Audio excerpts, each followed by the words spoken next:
Please put your hands together for Charlie Sosnick.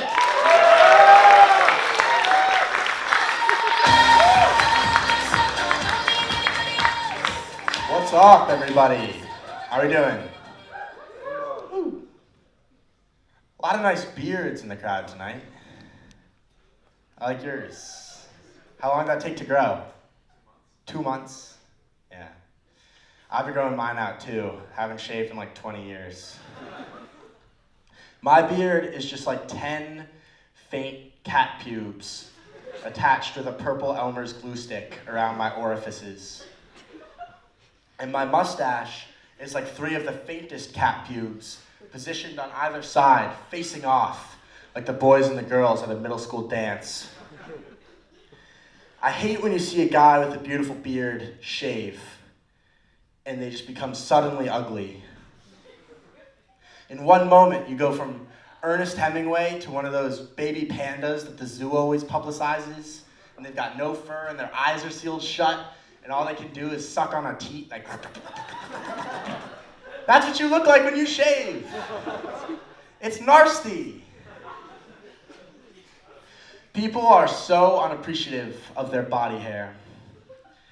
Just the other day, I was in the shower, and I noticed that my pubes and my chest hair had finally connected with a ribbon of hair. I would show you, but you can only really see it when it's wet. I became so excited that I jumped in my wet shower and slipped and nearly shattered my tailbone. And there are men out there waxing themselves smooth. The hubris!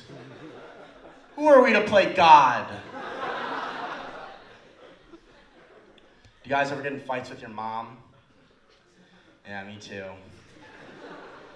Just the other week, we were at this mommy-son tantric sex seminar.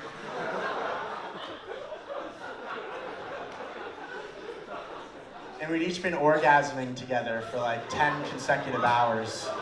So needless to say, tensions were running high.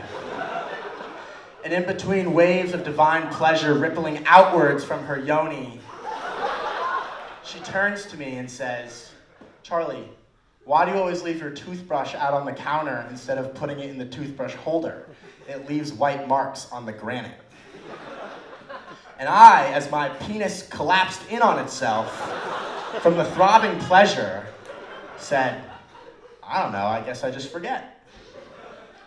And then my mom, shuddering from head to toe from this overpowering bliss, says, you're 20 years old, you really need to take better care of your things. And I, every inch of me from my toes to my forehead emitting this bright, loving aura, say, "Geez, Mom, sorry." And so then she kind of passive-aggressively re-enters her extra-dimensional sex coma. And we orgasm together for another 5 or 6 hours. Our practitioner wakes us up. We're out of breath, we're sweating, we're exhausted. Whew. She says, "You know, Charlie, I'm not always going to be around to pick up after you." Do you guys like getting high? Do you guys like getting high legally?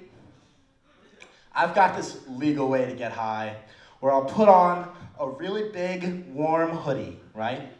And you go, and you get a huge Asian noodle soup, like a ramen or a pho. And they bring it out to you piping hot, and you do not let it cool down at all. You just start shoveling it into your face, and your body heat starts rising, but you don't stop to blow on it. And you're slurping, and your scalp gets a little itchy, but you don't stop. You gotta eat it while it's hot. And then your vision starts tunneling, and your fingers start to tingle, and then everything's tingling. You kind of lose sight of where you are. You feel like a brain in a glass jar. You're dancing on a cloud. Anything and everything is possible. Whew. It's like when I put that vodka-soaked tampon up my butt at Bonnaroo. Pretty fun. All right, guys, have a good night.